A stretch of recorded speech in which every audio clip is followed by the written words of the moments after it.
All right, guys, we got the hottest question in real estate coming at you today. You better get fired up.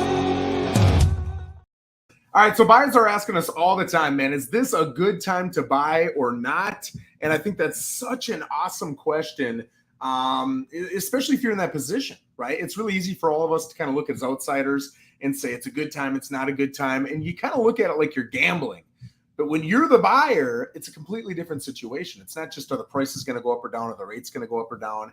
It's also, am I in a position to be able to sit with my family and deal with this current situation I'm in versus the new situation I could be in. So, Lissette, I appreciate you coming on with me today. What are your initial thoughts with this? What do you see in the market, and what would you suggest to people asking that question? You see, I always like to feel where the buyer is at. Where are you financially? Are you ready to pull the trigger if you had to pull the trigger? And what are your reasons behind purchasing now? Is it just because you want to upgrade, downsize, or are you really needing to buy a property? Is this the first time that you're going to be putting your foot into the market, and is this your first home? If it's something that you've been on the fence or on the market, just trying to grab the right property, I would say don't hesitate. Unfortunately, we are seeing interest rates are going to keep on going up throughout the year, and prices are not dipping to the standards that a lot of people say they want to wait for this big crash. So I would hate to see a buyer miss the boat altogether and then be pushed out of the market just because they keep waiting. I love what you said, because anytime a buyer or a seller asks me, should I do this? Should I do that? There's never a blanket answer. You know, it might make sense for Joe to buy right now because the situation I'm in is worse than the situation I could be in. And for Lissette, it might make no sense because you've got a home locked in at 2% and your new rate would be 5 or 6%, and prices have gone up and you're like, that doesn't make any sense. So to be able to blanketly say this is a good or a not good decision, I think is poor recommendations on any realtor's part, right? I think it's important to look at the rates. I think the rates are, and I'm going to get feedback on this, but my intuition tells me rates are probably going to go up. I see Fed rates are going to go up, and it's already planned. And they pulled the trigger every single time they said they're going to do it. Mm-hmm. And from memory, correct me if I'm wrong, this is the first time I've ever seen rates increasing, Fed rates increasing by more than 0.25%. They usually raise it 0.25% at a time. Now it's coming up 0.5 points, 0.75 points, and they're doing it 2, 3, 4 months apart consistently. Now, do higher Fed rates equal higher mortgage rates? No. But anybody who says they're not correlated, I think that's crazy personally, because I've seen it in the past. But you can look at data that says it is or says it isn't. But right now, I think the government is looking at wanting to decrease inflation. That's their biggest priority. And the only way they're going to be able to do that is increasing the Fed rate. So I foresee rates staying the same at best, going up at worst. Now, does that mean you should or should not buy? No, in my opinion, absolutely not. You shouldn't buy just because you know rates are going to go up. It's something you should add to the decision, right? Prices. I think when you look at the National Association of Realtors, when you look at Zillow, when you look at Trulia, they're all saying that over the next 12 months, they expect prices to go up. Now, they're going to go up in different amounts in different areas. But, you know, my first question would be, how accurate are they? They're also biased, right? Zillow's in the home buying, home selling business. NAR, the National Association, I can't even say it, National Association of Realtors, they're in the business. So they've got incentive to say certain things. I always question that, you know, maybe it's true, maybe it's not true. But I do see in Florida, looking at the stats, even with inventory going up, sales are still remaining strong. Sales have not really tapered off at all. So for me, that says they're going to continue selling. And they might not sell as quickly or easily, but we're still, by definition, in a seller's market. It's a much weaker seller's market than it was, but it's a seller's market. And I would say, too, if you were buying 2-3 years ago, even a year ago, your inventory was tiny, man. Well, now you've got almost, just in Port St. Lucie, you've got 3 houses as options for every 1 house you had just 4 months ago, let alone a year or 2 ago, right? So all those things shouldn't sway you to buy or not to buy. They should add into the equation of what fits you and your motivations best. I think that anybody trying to buy, like gambling at a casino, Man, I just don't think that's intelligent, right? I don't think it's intelligent at all. I'm never going to make a decision based on what I think prices are going to do or anything like that, because even the experts in our field, which is you and me and NAR and Zillow, we're wrong all the time. You don't know what prices are going to do. You don't know what rates are going to do. You don't know what anything is going to do. But I know my current situation as an individual buyer. So I would say you really need to have that conversation with a realtor, with someone like Lissette or myself.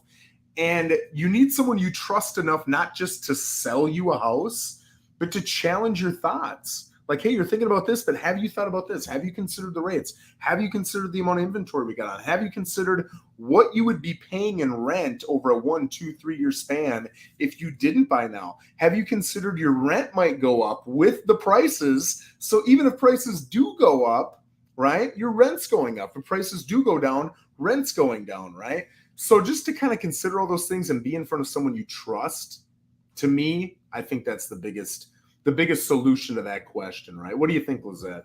No, I couldn't agree more. And also for buyers that are already on the market looking, but are a little bit hesitant, also realize the benefits there are in today's market. We have more inventory. Yeah. We are seeing more negotiations.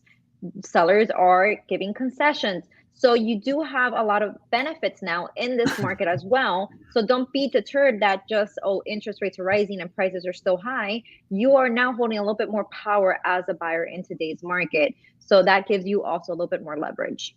Great points. And just to kind of get detailed about what Lisette's saying there, concessions, right?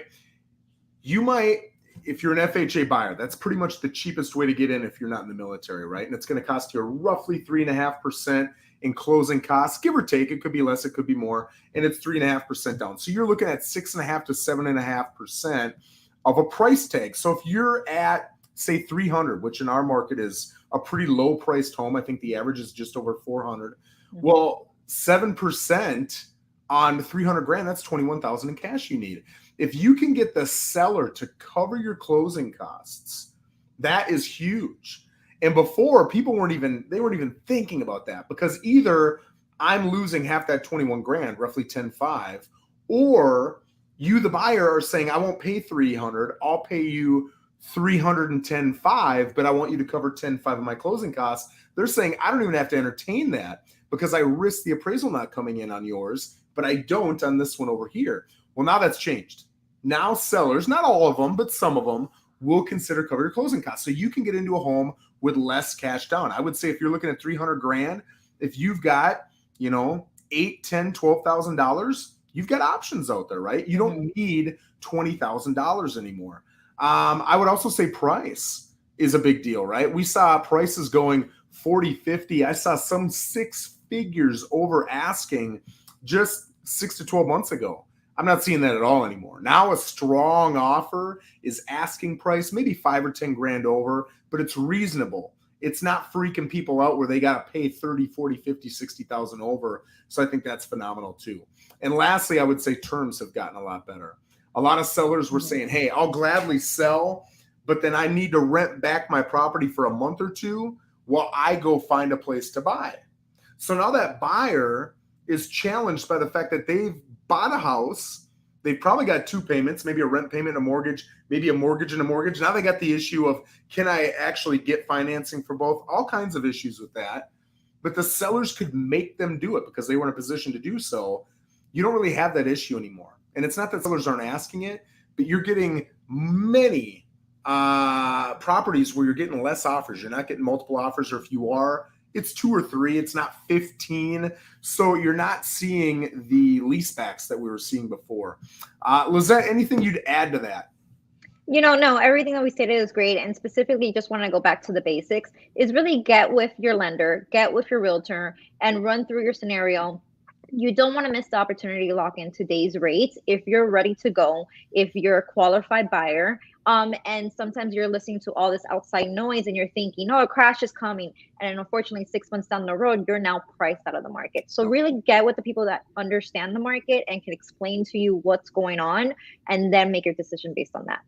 I appreciate that. Well, Lissette, thanks for joining me. I appreciate you. Guys, as always, we're here on Facebook. We're on YouTube. If you've got any questions, any comments, even after the show, go put them down in the comments, and either Lissette or I will get back to you. But I appreciate you. Have an amazing